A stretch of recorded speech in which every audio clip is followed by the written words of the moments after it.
Que AP Bravo no padrão dos conformes, sem alteração, sem novidade. Sem alteração, vírgula, né?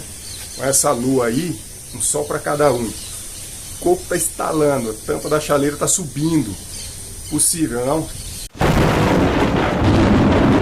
Esse calorzão intenso aí tem muito mais consequência que só desconforto. Enquanto você pega aí o seu H2O, sua água de coco, seu refresco, deixa o seu comentário. Você está de férias, você está trabalhando, você está na praia, dá like, se inscreve, ativa o sininho. Fala para mim quantos graus está aí na sua cidade, qual que é a temperatura aí da sua cidade. Deixa aí nos comentários, isso aí faz uma diferença enorme para mim. Para você não vai fazer diferença nenhuma, é uma bobeirinha de nada. Mas para mim faz muita diferença. Vou mostrar para você aí que o calor intenso tem muito mais consequência que só desconforto, tá? Muita gente pensa que é só o desconforto. Eu vou mostrar algumas coisas que você nem imagina que tem a ver com o calor. E é claro que esse calor vai afetar mais os idosos, as crianças, que a gente tem que ter um cuidado maior, mas, por exemplo, de vez em quando a pessoa sente lá aquela dor de cabeça esquisita, estranha, né? É a PA, ela aumentou, ela subiu ou abaixou?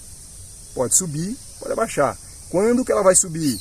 Quando o organismo, com esse calor, reagir, tornando o fluido sanguíneo ali mais denso, mais encorpado, com uma textura mais grossa, aí ele vai forçar as paredes ali dos vasos sanguíneos, dando uma pressão maior, causando uma pressão arterial, com isso, aumentando a pressão arterial, com isso a pessoa sente dor de cabeça. E quando que vai ser para baixo?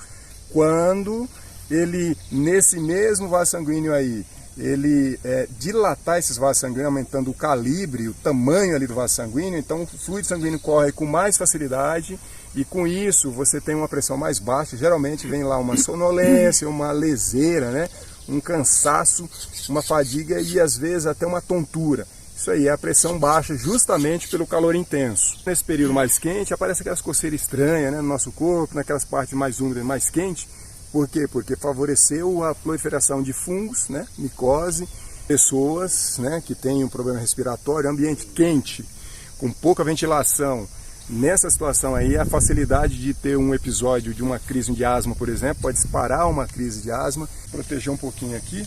E para algumas pessoas que já têm esse tipo de problema, pode ser que nesse período de calor mais intenso, ela sente lá uma constipação, intestino preso. Novamente, a gente tem muita sudorese, a gente perde muito líquido nesse período. Então, para quem tem esse tipo de problema, vai favorecer também essa situação aí dessa constipação. Tem gente que de repente está lá na praia, paradão, sossegado, embaixo lá da sombra, mas o calor está intenso, tem muita umidade, e o organismo está fazendo um esforço absurdo para tentar manter um equilíbrio disso aí, dessa perda de líquido e tal. Ele não sabe exatamente o que está acontecendo e o coração bate mais rápido, com maior frequência, com maior intensidade. Então, para pessoas que têm hipertensão, pressão arterial mais alta, vai sentir dor de cabeça, vai sentir uma tontura, que parece estranho, né? Ele está parado, mas calor intenso novamente vai provocar isso. Nesse período, né, perdeu lá o apetite, tem uma dificuldade aí de produção de urina, algumas partes do corpo com inchaço, uma dor no peito, um aperto ali no peito, né, um cansaço, uma fadiga, uma sonolência, pode sentir aí uma tontura, uma confusão mental, pode vir até ter desmaio, convulsões. Isso muito provavelmente pode indicar um quadro de uma insuficiência renal. Por quê? O calor intenso vai liberar na corrente sanguínea mais mioglobina, e a mioglobina em excesso na corrente sanguínea vai fazer com que o rim tenha dificuldade de processar isso, trabalhar, e aí vem provocar a insuficiência renal. De repente você está numa atividade física, né? Está trabalhando nesse calor intenso e sente contrações involuntárias, intensas, dolorosas ali. E o que é isso? Cãibra. Por que a cãibra? Mais uma vez, sudorese, a gente perdeu bastante sais minerais, né, os eletrólitos, muito importante para a gente. Com isso, quase sempre vai favorecer a ocorrência de cãibra, né? E para aqueles trabalhadores que não tem como evitar essa situação, tem que trabalhar sob calor intenso, existe regra, existe norma. Tem norma regulamentadora para isso, pode ter até NHO, mas a norma regulamentadora tem a norma regulamentadora NR15 que vai dizer que é pesado, é leve, é moderado, qual que é o regime de trabalho. Para isso ela vai dizer quais as medidas de controle devem ser adotadas. Vou até falar de um trabalho que certamente você já viu, no seu dia a dia, muito provavelmente você já viu acontecer e aí nem imaginava que seria isso. Por exemplo, é aquela parada técnica do futebol. Aquela parada técnica não é que a confederação, os times, estavam com dozinha ali do jogador e tal, e resolveram adotar isso. Não é. É uma norma regulamentadora que está dizendo que em determinada situação o trabalhador tem que dar uma parada, tem que refrescar um pouco, reidratar, baixar um pouco a frequência cardíaca. Por conta disso, existe aí medidas de controle. E esse calorzão aí ele vai afetar, não é só a gente não, tá? Não é só a gente que ele afeta não, as máquinas também sentem. Vou dar um exemplo para você, de provavelmente você está até utilizando agora para ver esse vídeo, uma dessas máquinas que é esse aqui. Se você não observou aquele manual lá do fabricante que você colocou lá no fundo da gaveta, está dizendo, o fabricante quase sempre, a maioria dos fabricantes vai dizer que até 50 graus ele garante o trabalho. A partir de 50 graus, aí ele já não garante muito. Quer fazer um teste? Verifica lá, deixa o seu celular por algumas horas aí dentro do carro, sob calor intenso. Brincadeira, não faz teste não, porque de repente ele vai dar um pau lá, não vai funcionar direito, vai ter umas funções meio estranhas. Não é só o celular, a grande maioria das máquinas, elas estão trabalhando hoje com circuitos eletrônicos, então elas têm dispositivos de controle ali para quando tem um calor intenso, ela vai lá e desliga aquela máquina justamente para evitar uma situação pior. Um exemplo de um equipamento que é muito utilizado é justamente o ar-condicionado, né?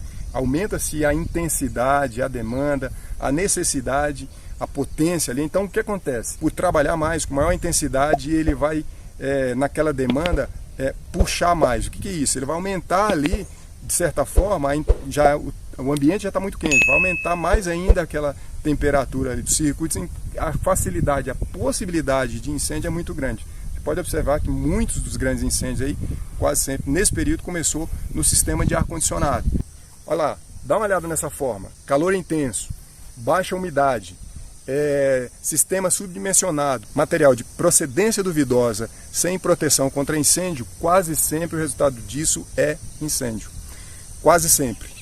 É a fórmula do terror. Hospitais, indústrias, centros comerciais que, por esse período de calor, costuma ter esse tipo de ocorrência. E aí você imagina que foi um acidente. Não é.